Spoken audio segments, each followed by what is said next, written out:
Bismillahirrahmanirrahim. Alhamdulillahi rabbil alamin.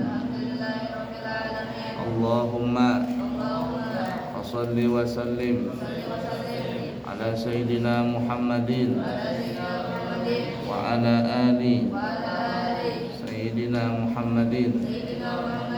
Qala al-muallifu al-imam Abu Zakaria Yahya bin Sharaf An-Nawawi Asy-Syafi'i Al-Asy'ari radhiyallahu ta'ala anhu fi kitabihi Riyadhus Shalihin rahimahullahu ta'ala wa nafa'na bihi wa bi ulumihi fid din wad dunya wal akhirah. Amin. Bab jujur, hadis yang ke-6. An Abi Khalidin Hakim bin Hizam radhiyallahu ta'ala anhu aslama amal fathi wa abuhu min sadati Quraisyin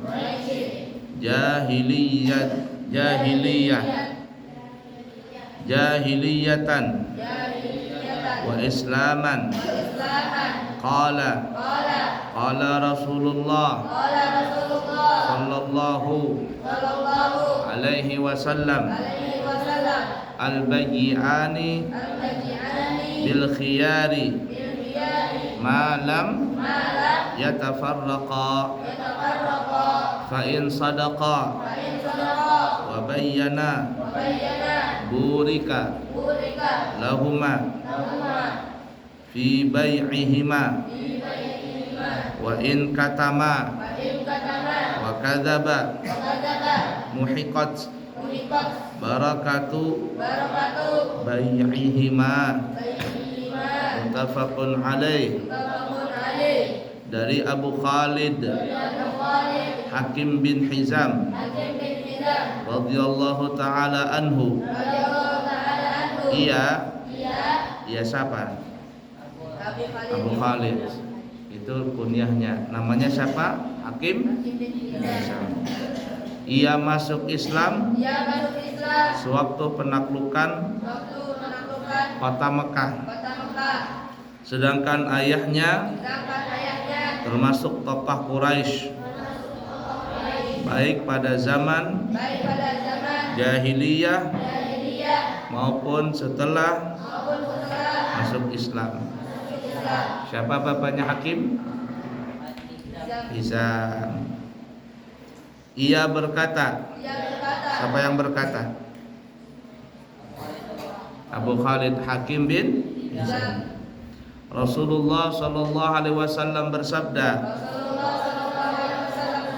dua orang yang berjual beli itu haruslah bebas memilih sebelum mereka berpisah.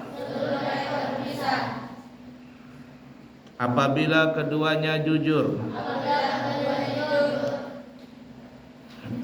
dan berterus terang di dalam berjual beli itu, maka keduanya akan mendapatkan berkah. Tetapi apabila keduanya menyembunyikan dan dusta, maka jual belinya itu tidak akan membawa keberkahan. Hadis Bukhari Muslim. Jadi kalau ada satu orang pembeli, satu orang penjual, ketika bertransaksi jual beli ini, kedua-duanya jujur.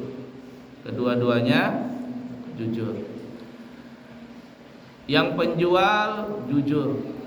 Arti jujur itu apabila ada aibnya aib dalam barang yang dijual, dia kasih tahu. Apalagi kalau barang bekas, HP bekas, mobil bekas, baju bekas, semuanya serba bekas. Nah, mesti dikasih tahu, Bapak, ini saya jual barang ini, kondisinya seperti ini, ada cacatnya di sini, di situ, dan seterusnya diterangkan. Harganya saya jual buka harga sekian. Kalau si penjual setuju dengan kondisi yang ada, kemudian tahu harganya, lalu tawar menawar, namanya khiyar nih. Ya, tawar menawar, suka dengan suka. Kalau seandainya ada kecocokan, lalu si pembeli tadi menerima apa yang ada dari barang tersebut, maka apa yang terjadi? Maka keduanya akan diberikan keberkahan. Uang yang diterima oleh penjual dari si pembeli, uang itu akan membawa berkah. Keluarganya si penjual itu akan mendapatkan keberkahan, kebaikan, dan seterusnya. Si pembeli yang membeli barang itu akan juga mendapatkan keberkahan. Barang tersebut yang dia beli digunakan untuk beribadah kepada Allah. Nah, itu namanya berkah. Arti berkah ziyadatul khair, bertambahnya kebaikan. Kebaikan ini adalah kebaikan yang dipandang Allah, bukan dipandang manusia. Kalau manusia, orang tidak beriman, apa saja yang dia pandang itu menurut dia baik, walaupun itu bertentangan dengan syariat, mungkin dia bisa katakan baik. Tapi yang di sini disebut bertambahnya kebaikan itu kebaikan di pandangan Allah Subhanahu wa taala. Nah, begitu juga sebaliknya, ada pembeli membeli barang, penjual ini jujur, yang dia jual ini barangnya betul, bagus, tidak ada aibnya, harganya sesuai. Lalu si pembeli ini dia membeli dengan yang benar, bukan dengan cara menipu, ya, maka semuanya diberkahi. Tapi sebaliknya, apabila ada si penjual menjual barang barang dagangan yang ada cacatnya, ditutupin dan dikasih tahu sama si penjual, barang ini barangnya ada cacatnya, disembunyikannya, malahan dipuji-pujinya, barang ini barang bagus, barang ini dan sebagainya, dan seterusnya. Padahal tidak seperti itu. Apa yang terjadi? Maka apabila si pembeli ini membeli barang tersebut, dia serahkan uangnya, si penjual ini mendapatkan uang itu tidak akan membawa berkah. Uang itu akan mendapatkan keburukan. Kata orang kita, uang panas. Uang panas, dibelikan ke beras, makanan, minuman, pakaian, dan sebagainya, semuanya nggak ada berkahnya. Bahkan makanan, minuman yang dia makan dari duit hasil menipu tadi, itu bisa jadi akan mendatangkan penyakit di kemudian hari. Kalau datang penyakitnya susah disembuhkan. Nah, begitu juga si pembeli yang menipu penjual. Biasakan si penjual menipu pembeli. Kira-kira ada gak pembeli menipu si penjual? Ada. Contohnya apa? Dia membeli, ternyata duitnya duit palsu. Apa yang terjadi? Si penjual ini merasa terzalimi dia. Terzalimi. Apa yang terjadi? Suatu saat si pembeli ini dengan duit palsu itu pasti akan kena tangkap. Pasti tertangkap. Sepandai-pandainya tupai melompat, pasti akan jatuh juga. Sepandai-pandainya orang menyimpan bangkai, pasti akan tercium juga. Nah, oleh karena itu berhati-hati. Maka kata Nabi, yang penjualnya jujur, si pembelinya juga jujur. Jangan ada dusta di antara kita. Kalau dia betul-betul jujur, kedua-duanya akan diberkahi oleh Allah Subhanahu wa taala. Selesai ya hadis yang ke-6. Kita pindah bab yang berikutnya, muraqabah. Bab tentang muraqabah. Tahu enggak arti muraqabah itu? Muraqabah itu bahasanya dekat kepada Allah, merasa diintai. Ya. Kalau muraqabah, dia merasa Allah yang mengintai dia. Ya, muraqabah dia merasa Allah mengintai dia, dekat dengan dia. Allah yang mengintai dia. Kalau musyahadah, dia yang seakan-akan melihat Allah, itu musyahadah. Asyhadu, aku bersaksi. Nah, jadi kalau musyahadah orangnya yang kepada Allah, tapi kalau muraqabah Allah yang kepada dia. Paham enggak? Nah, itu kebalikan pemahaman katanya. Muraqabah dia merasa Allah yang dekat dengan dia. Kalau musyahadah dia yang merasa dekat dengan Allah.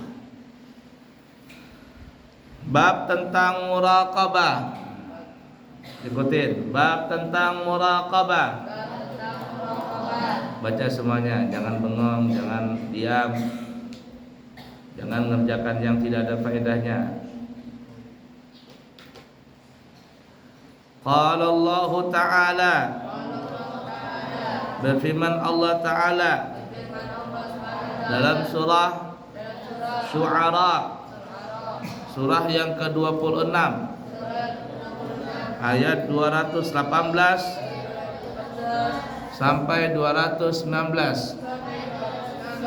Alladzi yaraka hina taqum wa taqallubaka fis sajidin, yang artinya Allah adalah zat yang melihat kamu ketika kamu berdiri, yaitu untuk salat, dan melihat pula gerakanmu di antara orang-orang yang sujud. Jadi Allah, ini khitabnya kepada Nabi Muhammad. Allah yang melihat engkau wahai Nabi Muhammad ketika engkau berdiri, yakni salat. Dan Allah juga melihat engkau di antara orang-orang yang sujud. Nah, jadi Allah Subhanahu wa taala walaupun khitabnya kepada Nabi Muhammad, tapi ujungnya kepada kita semua juga. Allah yang melihat kita. Allah yang melihat kita. Nah, jiwa itu, ayat ini kalau kita resapi, Allah yang melihat kita, maka kita harus muraqabah. Artinya kita merasa Allah selalu mengintai kita.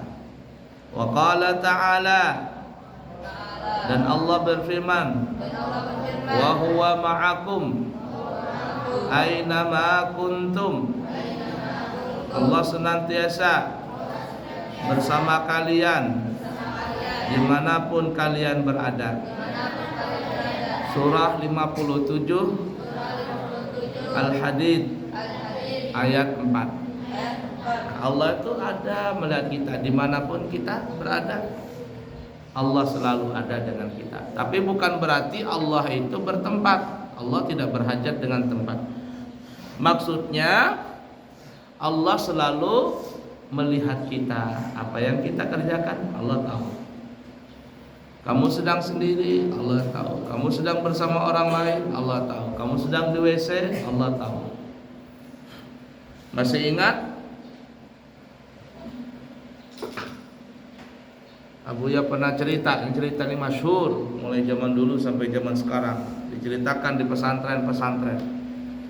Ada seorang guru, seorang kiai, dia sayang dengan salah satu muridnya. Sebenarnya kiai semuanya sayang dengan muridnya, tapi ada salah satu murid yang disayangi. Karena sang guru ini sayang kepada salah satu muridnya, sehingga murid-murid yang lain merasa cemburu, ada kecemburuan sosial. Kenapa sih guru itu sayang sama si itu saja? Selalu dicari, kita ini nggak dicari-cari. Cemburu murid yang lain, ada kecemburuan sosial. Sang guru ini merasakan terjadinya kecemburuan sosial tadi. Maka setelah sholat subuh, sang guru mengumpulkan seluruh murid-muridnya. Gurunya bilang, wahai anak-anakku semuanya, hari ini, kata gurunya, aku akan memberikan kepada kalian masing-masing seekor ayam dan sebilah pisau. Potonglah ayam tersebut di mana tempat yang kalian merasa tidak ada seorang pun yang bisa melihat kalian. Kalau kalian merasa tempat itu tidak ada yang melihat, potong.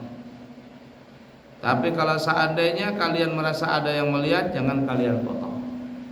Kerjakan perintahku, dan siapa yang tidak mengerjakan perintahku, maka murid itu adalah murid yang tidak baik. Semua murid pun akhirnya berpencar sambil membawa ayam dan sebilah pisau tadi. Ada yang masuk dalam WC, celengak-celunguk, melihat kanan kiri, nggak ada yang lihat, dia potong ayam tadi. Ada yang masuk di bawah kolong rumah, celengak-celunguk, lihat kanan kiri, nggak ada orang, dia potong. Ada yang masuk ke dalam hutan, ada yang masuk dalam sabat, macam-macam sudah. Semuanya bisa motong ayam. Akhirnya semuanya kembali dengan membawa ayam yang telah terpotong lehernya. Tapi apa yang terjadi? Seorang murid yang paling disayangi sama gurunya, ternyata dia tidak bisa memotong ayam tadi. Tidak bisa memotong ayam tadi. Datang kepada gurunya dengan membawa ayam yang masih hidup.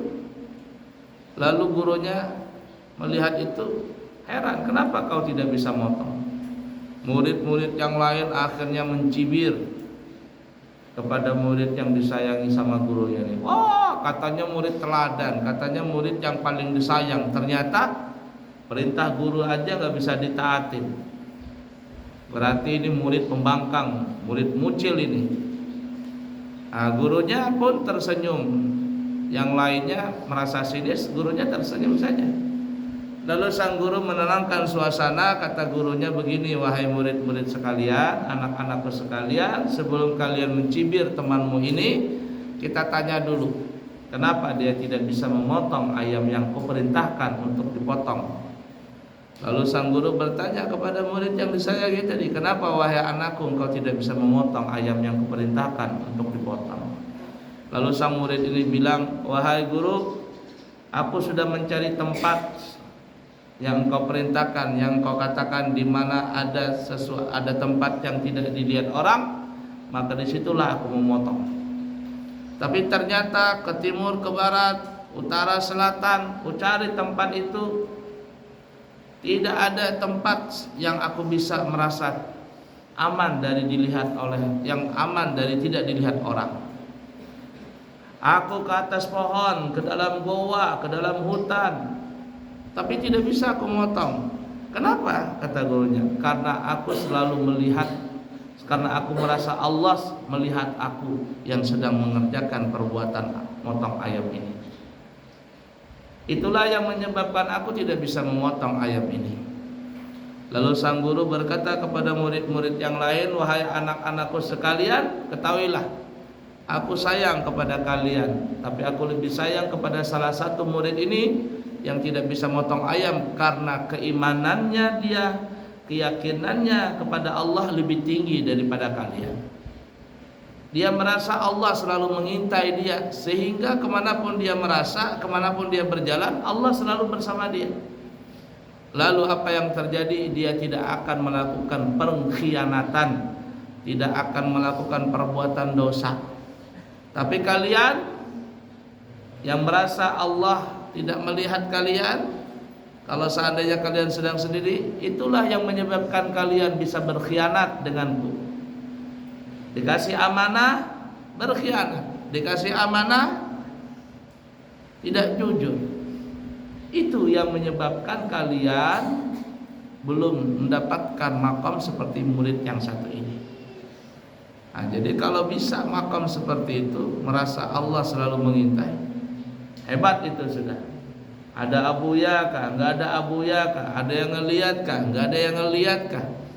Sama semuanya pekerjaan itu. Kenapa? Karena hakikatnya Allah yang selalu melihat. Nah, itu perasaan itu kita. Allah selalu bersamaku. Ya. Itu yang disebut muraqabah.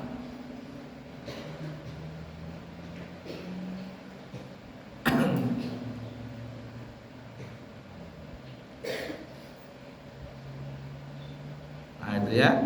Kalau dapat makam seperti itu, kamu sudah dapat makam seperti itu, aman sudah.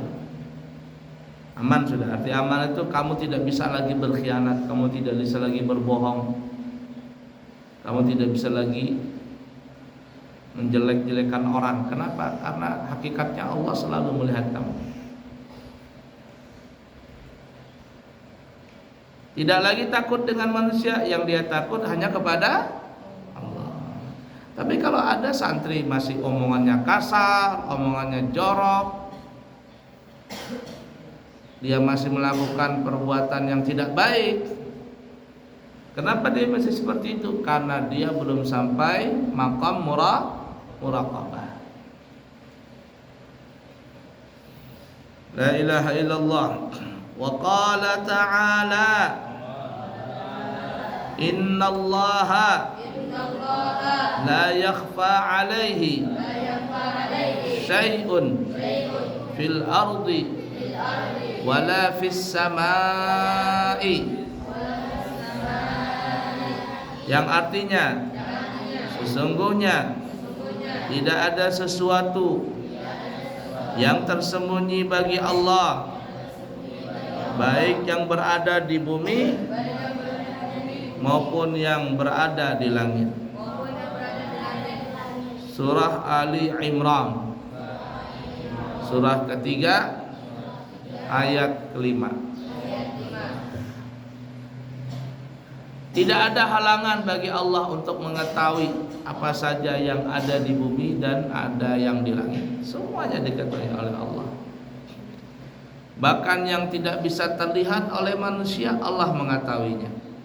Di dalam riwayat hadis itu dikatakan, kalau kata Nabi, ada seekor semut yang berwarna hitam berjalan di atas batu yang berwarna, di malam gelap gulita yang berwarna, maka disebutkan dalam riwayat itu Allah mengetahui apa yang dilakukan oleh semut itu. Bahkan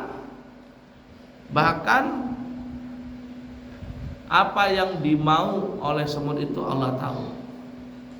Ya, bukan hanya gerakannya, tapi Allah mengetahui isi hati dari semut itu. Allah Maha tahu. Nah, itu hebatnya. Udah dipaham kira-kira? Nah, kalau yakin seperti itu tadi, kamu bisa makam seperti itu, mendapatkan tempat di hatimu seperti itu, mulutmu terjaga, tidak mau ngomong kasar, tidak mau mengucapkan yang jelek-jelek, perbuatanmu baik, tidak mau melakukan perbuatan yang jelek, tidak mau melakukan perbuatan yang buruk, selalu baik. Kenapa? Dia merasa Allah lihat aku, Allah melihat aku.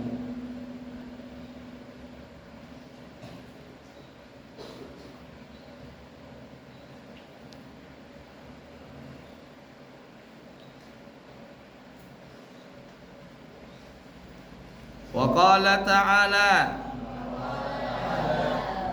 ya'lamu kha'inatal a'yuni wa ma tukhfis sudur. Yang artinya Allah mengetahui pandangan mata-mata yang berkhianat dan mengetahui apa yang disembunyikan oleh hati. Surah Al-Mu'min, surah ke-40 ayat yang ke-19. Nah, ada yang berkhianat, santri berkhianat, diperintahkan sama Abuya kerjakan ini, dia berkhianat. Tahu nggak arti berkhianat itu? Lawanan dari khianat apa? Amanah. Apa arti amanah? Dapat dipercaya. Kalau bahasa kitanya juga dapat dipercaya. Dengan kata lain, orang ini mengerjakan sesuai dengan yang diperintahkan. Itu amanah. Seseorang amanah itu orang dapat dipercaya, maksudnya orang itu mengerjakan sesuai dengan apa yang diperintahkan, tidak ditambah, tidak dikurang. Itu amanah. Pekerjaan seperti itu, ucapan seperti itu, semuanya. Kalau Abuya bilang A sudah. Abuya bilang B, itu amanah. Jangan ditambah, jangan dikurang. Jangan ditambah. Tapi kalau seandainya Abuya bilang A, kata Abuya, ini ya, apalagi sudah berulang kali Abuya kata Abuya ini kerjakan ini, kerjakan ini. Dia berbisa-bisa. Tahu berbisa-bisa enggak? Kata orang Banjar berbisa-bisa. Dia rubah apa yang disuruh oleh Abuya. Berarti anak itu berkhianat. Atau ada Abuya beli solar mana ke Gunung Tembak. Beli solar aja, iya. Oh, tapi ternyata pas beli solar dibawa kemana-mana itu motor. Bawa ke sana, bawa ke sini, kesempatan nih keluar. Khianat. Bohong itu anak. Nah, jadi harus jujur, harus amanah. Belajar itu dari sekarang. Kalau tidak kamu robah sifat yang jelek tadi itu, bahaya nanti. Jadi melatih sifat amanah itu dari pesantren, digodok dari kecil. Tapi kalau dari sekolah dari masa kecil tidak bisa amanah, nanti kamu kalau kerja di tempat orang bahaya, tidak amanah. Jadi pejabat tidak amanah, jadi ustadz tidak amanah. Kalau tidak amanah itu bahasa sekarang namanya apa ya?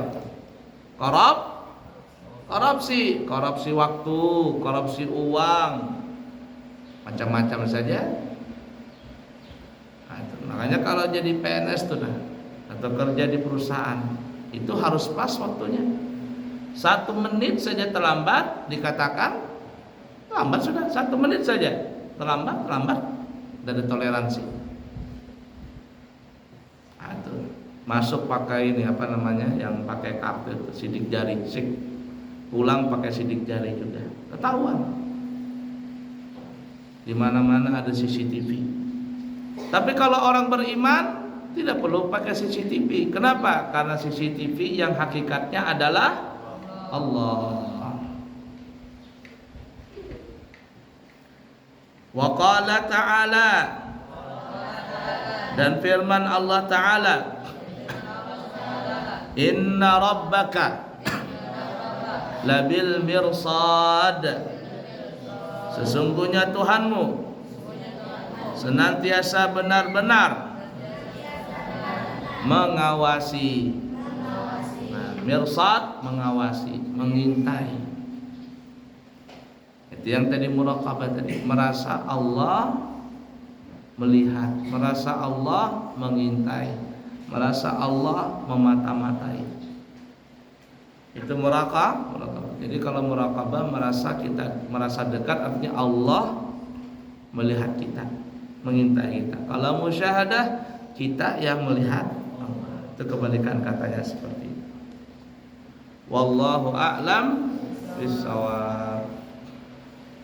Nurul Yakin.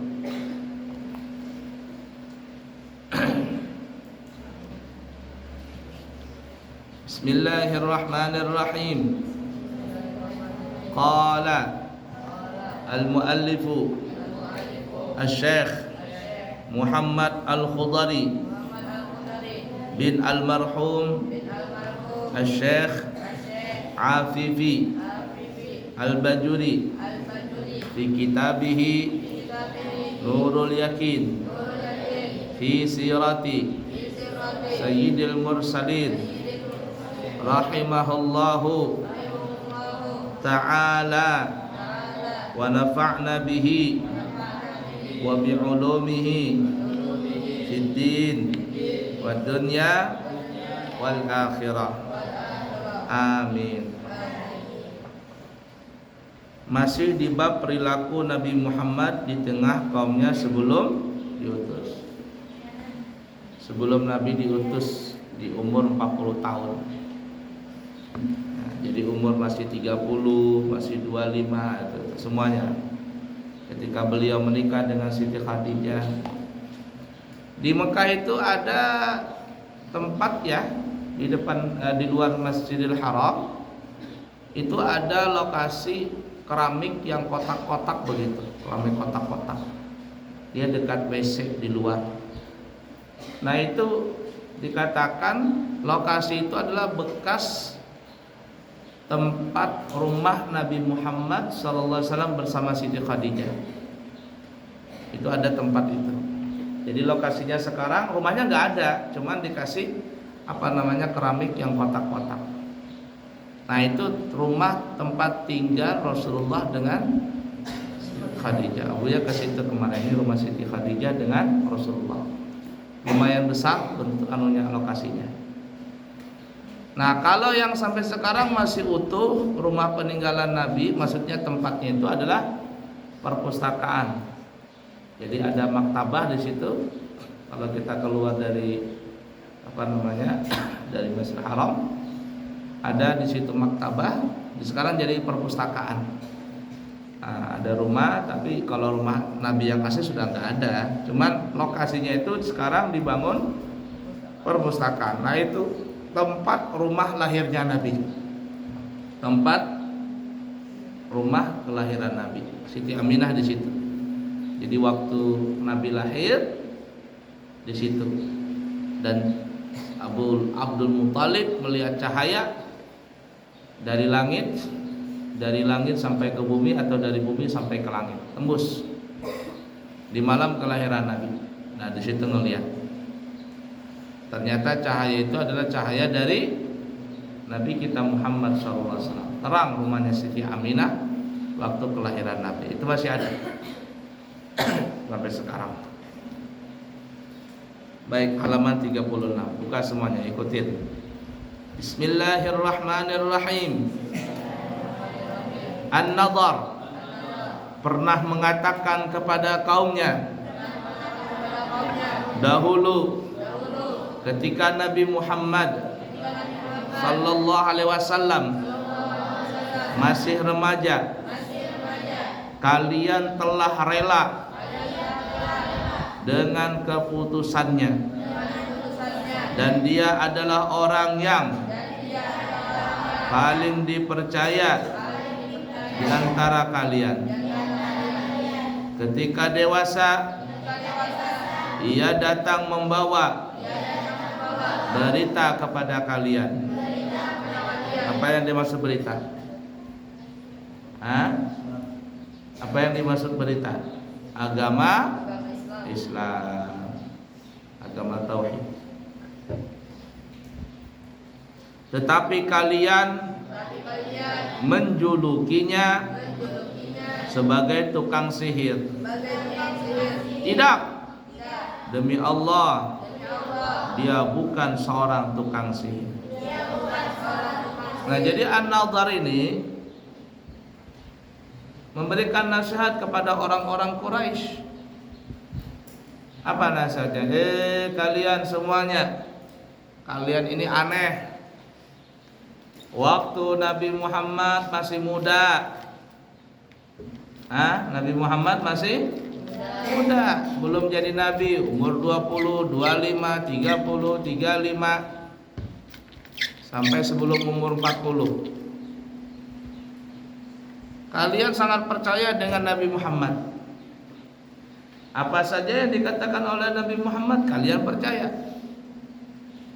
Sampai dikatakan orang-orang Quraisy itu kalau menitipkan barang mereka, kalau mereka itu mau pergi kemana begitu ya, tempat penitipan yang paling baik adalah Nabi Muhammad. Kenapa? Karena Nabi Muhammad adalah Al-Amin, orang yang sangat terpercaya. Siddiq, tabligh, amanah, fatanah. Siddiq jujur, tabligh menyampaikan dengan yang benar. Ya, siddiq, tabligh, amanah, orangnya dapat dipercaya, fatanah, orangnya cerdas. Itu sifat Nabi kita. Nah, semua orang Quraisy tidak ada tempat yang paling mereka percayai kecuali tempatnya Nabi Muhammad. Tidak ada ucapan yang paling dipercayai kecuali ucapan Nabi Muhammad. Tapi kata An-Nadhr, ketika Nabi Muhammad telah membawa risalah Islamiyah, membawa agama Islam, mengajarkan kepada kalian tauhid, menyembah Allah Ta'ala, tapi kalian tidak percaya. Bahkan kalian mengatakan Nabi Muhammad tukang sihir. Bahkan kalian katakan Nabi Muhammad orang yang pembohong dan sebagainya. Aneh, gak masuk akal. Mereka itu termenung begitu. Sebenarnya itu mereka, ya, orang-orang Quraisy, mereka tuh percaya Nabi Muhammad itu nabi. Cuman ya tadi, karena lantaran takut kalau mereka masuk Islam akan disiksa oleh pemuka-pemuka Quraisy, mereka akhirnya tidak mau menyatakan Islam. Atau mereka takut kalau masuk Islam kekayaannya habis. Atau ketika masuk Islam pelanggannya tidak ada lagi yang mau belanja sama dia. Jadi semuanya itu berurusan dengan urusan dunia. Itulah menyebabkan mereka tidak percaya. Padahal mereka percaya. Cuman ya tadi, karena faktor dunia, takut ditinggalkan sama pelanggan, takut dagangannya nggak laku, takut jadi miskin, takut disiksa, takut dipukuli, takut, sehingga mereka tidak beriman sampai mereka mati. Dan untuk membenarkan apa yang mereka pikirkan, mereka membuat gaduh, membuat berita bohong kepada masyarakat bahwa Nabi Muhammad itu adalah seorang yang tidak jujur, seorang penyihir dan sebagainya. Alhamdulillah min dzalik. Mata hati mereka tertutup. Mata hati tertutup. Sama juga kalau santri itu sebenarnya tahu itu baik. Apa yang disuruh sama Abu itu baik. Tapi kenapa tidak mau melakukan? Karena tertutup mata hati tertutup. Itu jeleknya itu manusia. Kalau sudah mata hati tertutup, tidak bisa lagi ngelihat kebaikan. Walaupun yang dilihat itu baik, tapi di pandangan mereka tetap buruk. Itu kalau orang tertutup mata hati.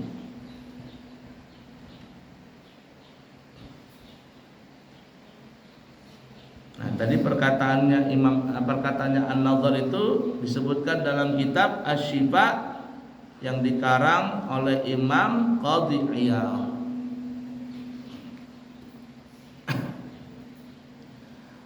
Lanjutnya, An-Nadhr mengatakan hal ini dalam sanggahannya terhadap apa yang dikatakan oleh orang Arab mengenai Nabi Muhammad sallallahu alaihi wasallam yang pada waktu itu sedang dalam musim haji, sehingga mereka pun mengakui apa yang dikatakannya. Ketika Kaisar Romawi Heraklius ini kalau bahasa kitanya Hercules, itu raja Romawi. Nah, raja Romawi ini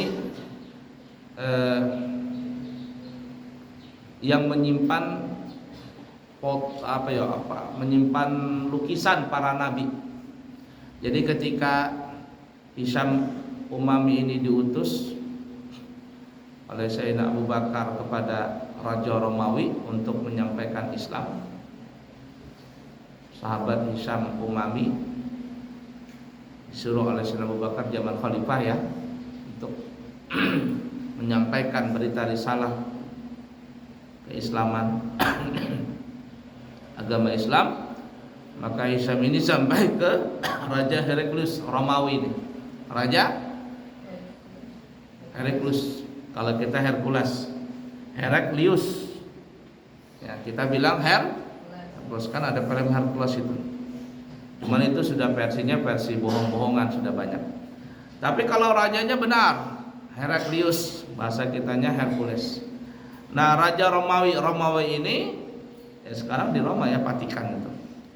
Agamanya Nasrani.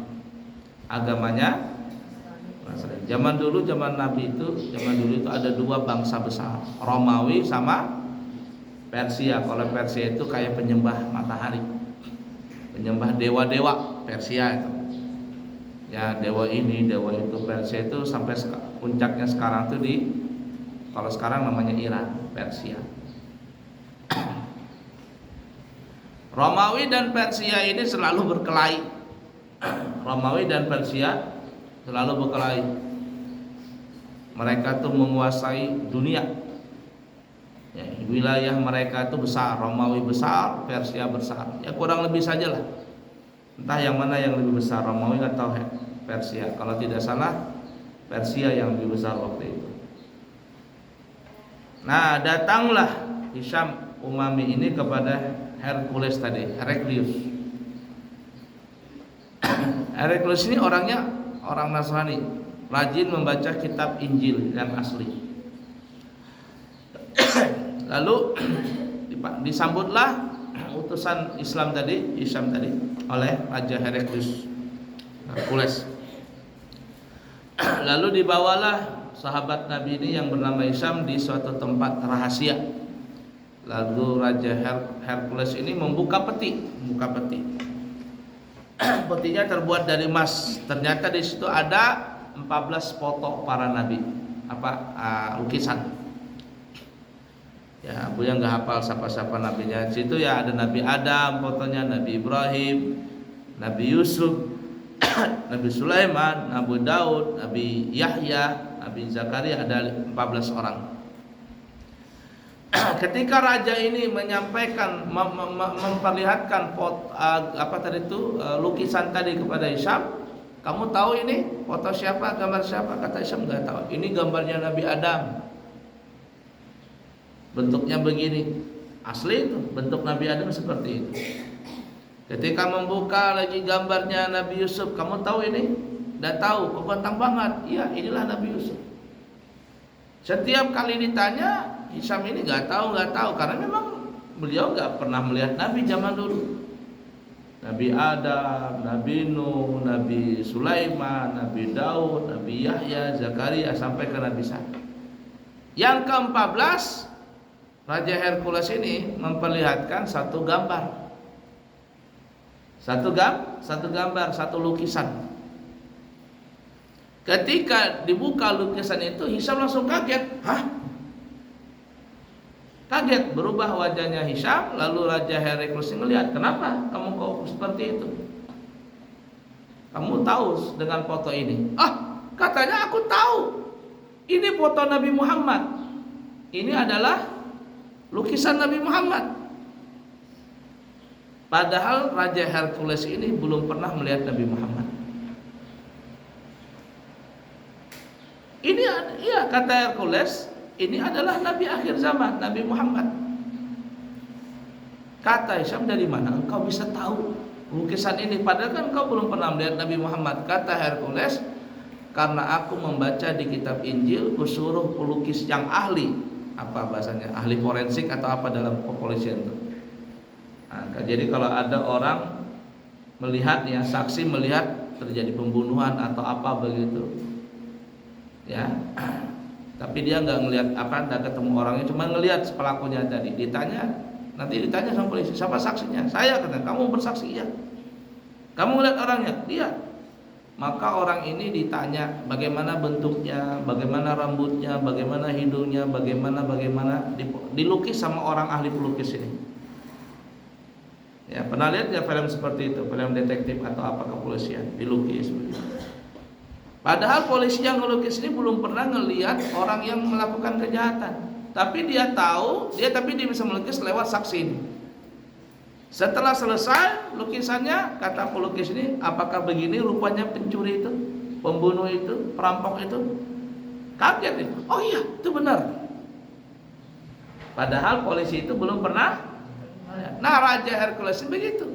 Dia baca kitab Injil, di mana kitab Injil itu sangat jelas rupa Nabi Muhammad SAW. Maka Hercules ini memanggil ahli pelukis. gambar dengan apa yang ada dalam kitab Injil. Dirupakan rambutnya Nabi keriting, tidak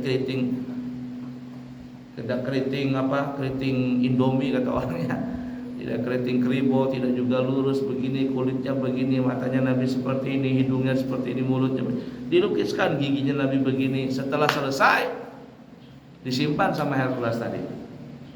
Nah, lukisan itu dibuka ketika ada utusan dari orang Islam yang bernama sahabat tadi namanya Hisham.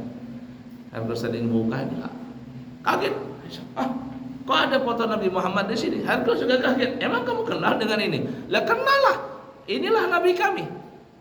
Inilah Nabi kami, Nabi akhir zaman, Nabi Muhammad SAW. Kata Hercules, memang dia nabinya. Memang ini adalah Nabi akhir zaman. Tapi Hercules ini tidak mau beriman. Dia tahu itu Nabi Muhammad. Dia tahu itu Nabi Muhammad dan dia tahu ini Nabi akhir zaman. Tapi Hercules tidak mau beriman. Kenapa tidak mau beriman? Karena Hercules kepingin Nabi Muhammad itu diutus dari bangsa Israel, Yahudi atau Nasrani. Tapi ternyata Nabi Muhammad diutus dari bangsa Arab. Yang mana bangsa Arab waktu itu tidak mendukung dua belah pihak yang bertikai antara Romawi dengan Persia. Ini kan selalu berkelahi nih. Jadi untuk aman negara Arab, orang-orang Arab tidak mau ikut Romawi, tidak mau masuk Persia.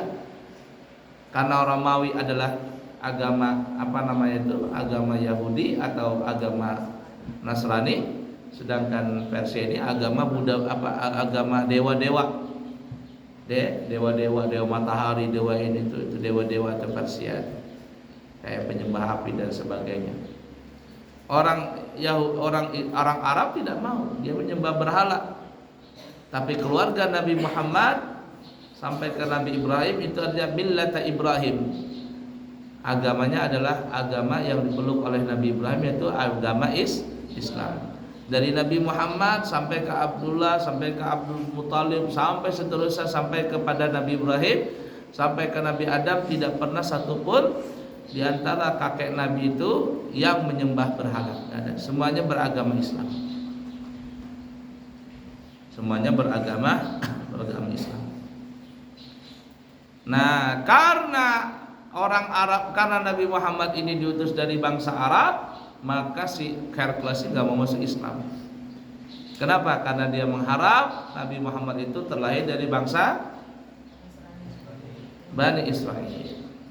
Bangsa Bani Israel. Ditambah lagi orang Arab itu tidak mendukung Romawi atau Persia. Ya, tidak mendukung Romawi. Matilah Hercules dalam keadaan kafir. Paham ya? Baik, kita ulangin. Itu sejarah Hercules. Ketika Kaisar Romawi Heraklius, ikutin semuanya, bertanya kepada Abu Sufyan, apakah kalian menuduhnya pernah melakukan kedustaan sebelum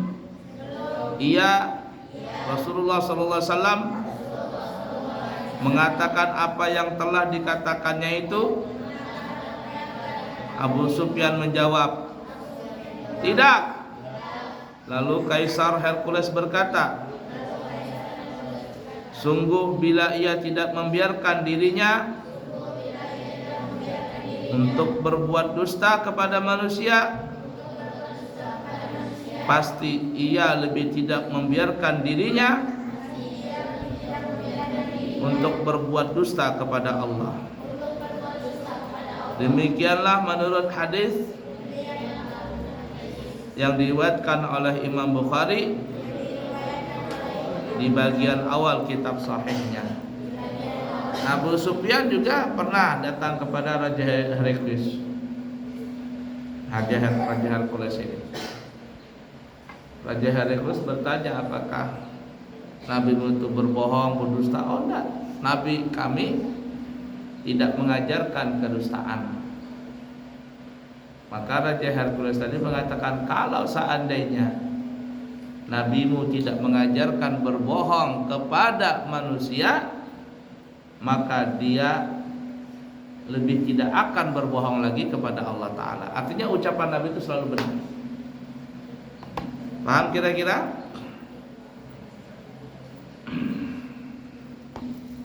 Setengah 2 ya. Wallahu a'lam bissawab. Nanti kita sambung lagi insya Allah. Cukup sekian. Bismillahirrahmanirrahim. Alhamdulillahirabbil alamin. Allahumma shalli wa sallim ala sayyidina Muhammad wa ala ali sayyidina Muhammad. Allahumma inna nasta'udika hadhihi al-ma'lumat ma ta'allamna min ulumiddin fa arji'ha ilaina kullama nahtad ilaiha wa ja'alna min al-'amilin bima 'allamtana. Sallallahu ala sayyidina wa maulana Muhammadin wa ala alihi wa sahbihi wasallam. Walhamdulillahi rabbil alamin. Taqabbalallahu minkum.